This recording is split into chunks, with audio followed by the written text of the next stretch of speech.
ఎంతమందికి చెప్పగలుగుతున్నావు యేసుప్రభు వారి గురించి? కొంతమందికి యేసుప్రభు వారి గురించి మాట్లాడాలంటే నామోష్, సిగ్గు. ప్రభు అన్నాడు, నన్ను గూర్చి నా మాటలను గూర్చి ఎవడు సిగ్గుపడతాడో నేను నా తండ్రితో పాటు ఆ దూతలతో పాటు వచ్చినప్పుడు వాని గురించి సిగ్గుపడతాను అని చెప్పాడు.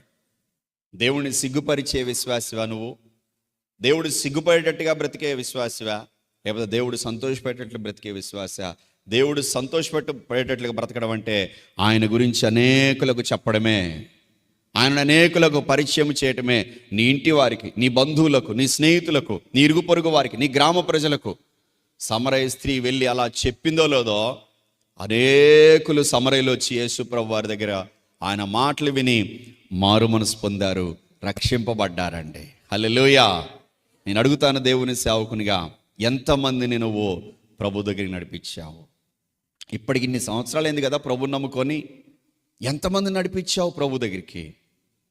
ఆర్భాటం ఉందా? ఆ ఆశ ఉందా? ఆ తొందర ఉందా?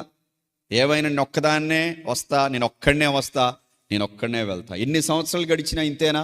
ఇదేనా ఫలభరితమైన జీవితం అంటే? ఆధ్యాత్మిక జీవితంలో ఈ ఫలభరితమైన జీవితాన్ని బట్టి దేవుడు సంతోషిస్తాడా?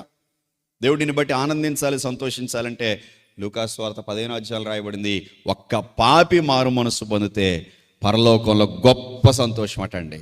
హల్లెలూయా. నిన్ను బట్టి ఒక్క పాపి రక్షించబడాలి ఒక సంవత్సరంలో కనీసం. అట్లా నువ్వు ఇప్పటికీ ఎన్ని సంవత్సరాలైందో ప్రభు నమ్ముకొని, అన్ని సంవత్సరాల్లో అంతమంది పాపులు నిన్ను బట్టి ప్రభు నమ్ముకోవాలి. కానీ ఇప్పటికీ ఒక్కరిని కూడా నడిపించలేదండి అంటే అది ఎంత విచారకరం, ఎంత బాధకరం.